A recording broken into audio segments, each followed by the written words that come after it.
Salut tout le monde, donc pour ce tour de magie j'aurai tout simplement besoin de 3 cartes à dos rouge comme ceci. Donc on va prendre la première carte, on tombe sur l'as de pique. Donc l'as de pique qu'on va pouvoir replacer en dessous du paquet. Et là maintenant je vais vous poser la question de où se situe l'as de pique. Vous allez simplement me dire qu'elle se situe en dessous. Moi je vais vous dire non, vous avez tort, elle est au-dessus. Donc regardez bien, suivez bien l'as de pique, je vais le reposer au milieu des deux autres cartes comme ceci en sandwich. On enfonce la carte, on claque des doigts et elle remonte au-dessus du paquet. Bon, juste parce que c'est vous, je vais vous faire une troisième fois. Suivez bien l'as de pique, on le met en dessous. Vous pensez que l'as de pique est en dessous? Et ben non, vous avez tort encore une autre fois, elle est au-dessus. Bon, je vais vous le refaire une dernière fois plus simplement. On prend l'as de pique.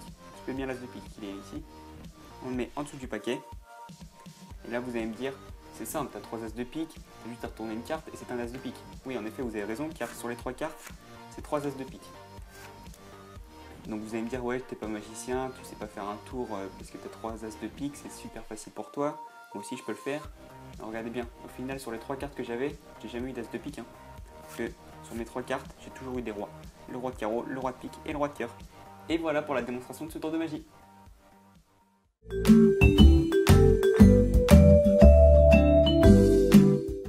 Donc on se retrouve pour les explications. Donc pour les explications, vous aurez besoin de 3 rois. Moi j'ai pris le roi de cœur, le roi de carreau et le roi de pique. Et le secret du tour se cache ici, car il faudra la 4e carte qui est l'as de pique. Donc pour la préparation, vous allez mettre l'as de pique tout en dessous des rois, en 4e position ici, et vous êtes prêt à commencer le tour devant le spectateur. Donc vous arrivez devant le spectateur, vous lui présentez 3 cartes en pelant une carte par une carte. Donc une carte, 2 cartes, et là vous allez garder les 2 cartes en faisant croire au spectateur qu'il vous reste qu'une carte, donc le spectateur croira vraiment qu'il n'y a que 3 cartes. Ensuite, vous allez prendre cette levée double en fait, vous allez la retourner en faisant croire que c'est une carte. Donc le spectateur croira que c'est l'as de pique. L'as de pique, vous allez lui dire que vous allez le mettre en dessous alors que c'est déjà le roi, l'as de pique est toujours là-haut. Donc là, vous allez lui poser la question où se situe l'as de pique. L'as de pique, il est en dessous, mais au final, il se retrouve au-dessus. Donc pour la deuxième disparition, vous allez, là il vous reste 3 cartes dans votre main avec l'as de pique ici. Donc là, vous allez peler juste une carte, et là, faites attention car il y a 2 cartes ici. Donc, vous pelez juste une carte et là vous avez la levée double. Donc le spectateur va croire qu'il y a toujours 2 cartes et celle-ci c'est la 3e. Vous la mettez au milieu des deux et là vous allez faire une levée double. Une levée double ici. Vous retournez et c'est un as de pique. Là, le spectateur va croire que c'est l'as de pique, en fait c'est un carreau. Vous le remettez toujours en dessous. Vous lui posez la même question. Il va toujours croire qu'elle est en dessous alors qu'au final elle est toujours là-haut. Donc là vous allez refaire une dernière fois en plaçant la carte bien en dessous, en lui montrant bien que c'est l'as de pique. Donc là vous lui dites, vous le refaites une dernière fois, vous le mettez en dessous. Le spectateur va dire, bah, c'est facile, tu as 3 as de pique. Vous lui dites que le spectateur pense que c'est trop facile car le magicien a 3 as de pique. Et en effet, là vous allez faire cette technique pour lui montrer vraiment qu'il a 3 as de pique. Donc je vous la refais, l'as de pique se situe en dessous. Vous allez prendre entre votre majeur et votre annulaire et votre pouce le paquet de cartes si vous êtes droitier en main droite.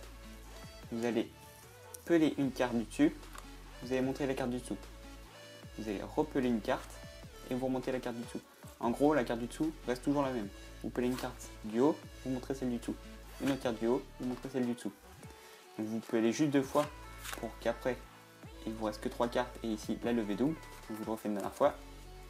Vous prenez dans cette position, vous montrez l'as de pique, vous pelez. Vous remontrez l'as de pique, vous pelez.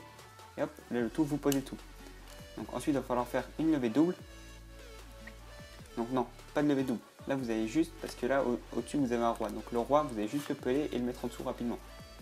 Car vous vous retrouvez dans cette position, avec l'as de pique en deuxième position ici. Donc là, vous voulez que l'as de pique se retrouve au-dessus. Donc vous allez juste peler une carte du dessus pour que le roi se retrouve en dessous. Et là, vous allez dire au spectateur, bon, en effet, c'est très facile pour toi de le refaire. Mais au final, j'ai jamais eu 3 as de pique, car au final, j'ai eu que des rois. Donc là, vous allez faire la même technique qu'avant, vous pelez une carte, une deuxième carte, et ici, avec la levée double, vous faites attention, vous pelez une carte, une deuxième carte, et là, vous posez le tout. Et après, d'un coup brusque comme ceci, vous posez, et avec un peu de chance, normalement, la levée double ne se verra pas. Et voilà pour les explications de ce tour de magie. Donc voilà, c'est déjà la fin de ce tour de magie, j'espère qu'il vous aura plu. N'hésitez pas à liker la vidéo si c'est le cas, à la partager à vos amis pour leur faire découvrir ma chaîne. N'hésitez pas aussi à vous abonner pour suivre les prochaines vidéos. Donc aussi, petite information qui n'a rien à voir avec la vidéo, comme je pars bientôt en vacances le 23 juillet, Donc jusqu'à la reprise début septembre, je publierai 2 vidéos par semaine. Donc je sais qu'il y aura peu de monde qui verront mes vidéos ces mois-ci, vu que là c'est les vacances, vous n'avez pas que ça à faire de regarder des vidéos sur YouTube. Mais j'y publie quand même, comme ça s'il y a du monde qui veut la regarder, il y a des vidéos. Là, le jour où vous allez regarder cette vidéo, on sera le 23 juillet. Donc la prochaine vidéo, ce sera le 26. Après, le dimanche prochain, le 30. Et ainsi de suite, ça alternera mercredi, dimanche, jusqu'à la rentrée. Et voilà, j'espère que ce petit concept de deux vidéos par semaine vous plaira. Et moi, je vous dis à la semaine prochaine pour une nouvelle vidéo. Ciao, ciao!